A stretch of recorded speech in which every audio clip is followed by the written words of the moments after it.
Let's talk about the 3 crystal allies for August, each one supporting a different part of our align, release, and anchor framework.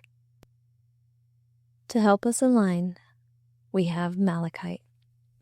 Malachite is known as the stone of transformation, and it is one of the most powerful crystals for bringing what is hidden to the surface.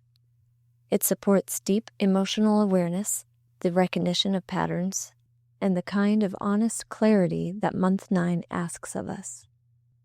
If there is something in your life that you have been avoiding seeing, Malachite will help you see it, gently but clearly.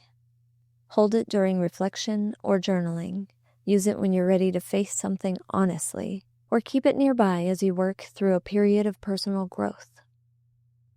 Malachite encourages you to see clearly what is ready to change, and to trust what it reveals is ultimately for your highest good.